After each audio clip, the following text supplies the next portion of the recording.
মিজানুর রহমান আজহারী সাহেবের ব্যাপারে আমি বলছিলাম না, এগুলা বলবেন না কিছু। আমি পরামর্শমূলক কথা বলি। আমার এখানে ফ্রেন্ড আছে যারা আমাকে ঘৃণা করে, তাদেরকে নিয়ে ভাবার টাইম আমার নাই। যারা আমাকে ভালোবাসে তাদেরকে নিয়ে আমি ব্যস্ত থাকি। তো সেই ভালোবাসার মানুষগুলোর আমি আজকে এখান থেকে একটা পরামর্শ দিতে চাই। আপনারা পাবলিক কখনো কোনো আলেমদের বিরুদ্ধে ফেসবুকে বাজে কমেন্টস করবেন না। আপনার ধর্ম সম্পর্কে আরো জানতে হবে। যদি আলেমদেরকে কিছু বলতে হয় আলেমরাই বলবে। এই জন্য আমি একজন নগণ্য খাদেম হিসেবে বলতে চাই, মিজানুর রহমান আজহারী হইল আমার ছোট ভাইয়ের ক্লাসমেট। এই জন্য আমি তার তুমি তুমি করে পরামর্শমূলক কথা বলি। অনেকে বলবেন যে উনি এত বড় ডিগ্রিধারী। আরে বাবা, মানলাম ইয়ার হাম সাগির আলামিয়া আকির কাবিরানা ভালাইসা মিন্না। বড়দেরকে সম্মান করতে হবে, ছোটদেরকে মায়া করতে হবে। ওই মায়া করি বলতেছি মিজানকে, যেহেতু আমার বয়সে ছোট, আমি তো শাসন করার অধিকার রাখি। কথা বলেন ঠিক কিনা বলেন? সন্তান ম্যাজিস্ট্রেট হলে বাপের কাছে সন্তান ম্যাজিস্ট্রেট না। বড় ভাই ম্যাজিস্ট্রেট, ছোট ভাই ম্যাজিস্ট্রেট হলে বড় ভাইয়ের কাছে ছোট ভাই ম্যাজিস্ট্রেট না। এটা ভাই ভাইয়ের সম্পর্ক। তবে একটা কথা বলি, একটা বক্তা মাঠে তৈরি হইতে 30 বছর সময় লাগে। মিজানুর রহমান সাহেব উনি পড়াশোনা বাহির থেকে করে আসছে, ওনার কি সময় লাগছে না? টাকা খরচ হয়েছে না? মেধা কাজে লাগছে না? আমি চাই আপনার এই সম্মানটা আপনি ধরে রাখেন। আপনি যে এত জ্ঞানী হওয়া সত্ত্বেও আপনার কথা যদি সহজে পাবলিক পর্যন্ত ভুল ধরে ফেলে, তাহলে তো আপনার জ্ঞানের মূল্য থাকবে না রে ভাই। আপনি একবার মা খাদিজাতুল কুবরাকে নিয়ে কটূক্তি করছেন। আপনাকে দিতে জাতি এটা আশা করে না যে আপনি ভুল করবেন আবার আইসা 2 দিন পরে ক্ষমা চাইবেন। এটা জাতি আশা করে না। কথা বোঝেন নাই? তো এই জন্য আপনাকে কথা বলতে একটু সাবধানে কথা বলতে হবে। আমি চাই আপনার মতন লোক আমাদের প্রয়োজন।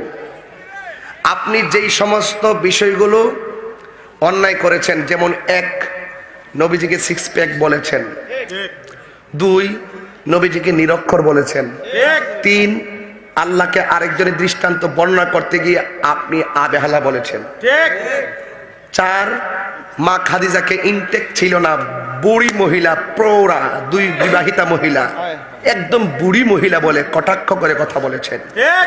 5, আপনি মৌলা আলীকে মদ খেয়ে মাতাল হয়ে নামাজ পড়াইছে বলেছেন। 6, আপনি উমর রাদিয়াল্লাহু তাআলা আনহুকে আপনি মদের রাজা বলেছেন। 7, আপনি বলেছেন মেয়েরা মুখ খুলে হাত খুলে যেতে পারবে, কিন্তু আপনি ভাঙ্গেন নাই, প্রয়োজনে যেতে পারবে। আপনি উন্মুক্ত বক্তব্য দিয়েছেন। আপনি কিন্তু বলেছেন কি জানেন? আপনি বলেছেন যে মহিলা এবং পুরুষ, মেয়েরা হাতের কবজি খুলে এবং মুখ খুলে যেতে পারবে, কিন্তু আমরাও জানি যেতে পারবে। আমরা জানি না?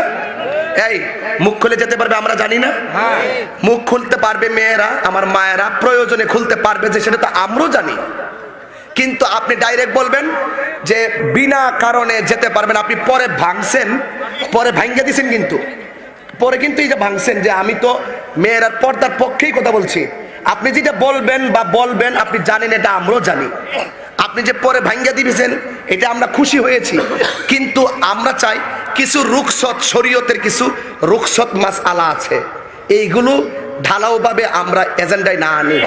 আমরা ডাইরেক্টই বলবো পর্দা, নামাজ যেমন ফরজ পর্দা তেমন ফরজ, নামাজ যেমন ফরজ পর্দা তেমন ফরজ। পর্দার উপর গুরুত্ব রেখে আমরা কথা বলবো। যেখানে হালকা ছাড় আছে সময়ের সাপেক্ষে, এটা ওই সময়ের ব্যাপার, আমরা ঢালাওভাবে না বলি। দেখেন আজকে এত বড় সাহস পাইল কোথায় বাংলাদেশের মেয়েরা? আমি হিজাবি লেডিস এইরকম মুখ খুললা মেয়েরা পর্যন্ত গান পর্যন্ত বাইর করছে। এই সমস্ত আমরা যদি প্রয়োজনে খোলা রাখতে পারে বলবো, কিন্তু সময়টাকে আমরা অত্যন্ত ওই সময়ের জন্য রেখে দিব, ঢালাওভাবে আমরা বলবো না। আমিও জানি যে আপনি জানেন পর্দা করা ফরজ, আপনি এটার পক্ষে। আমি এমন বক্তব্য দিতে চাই যে এই বক্তব্যটা যেন মানুষ নিয়ে কোনো বিভ্রান্ত করতে না পারে। আমাকে একটু সাবধানতা অবলম্বন করতে হবে।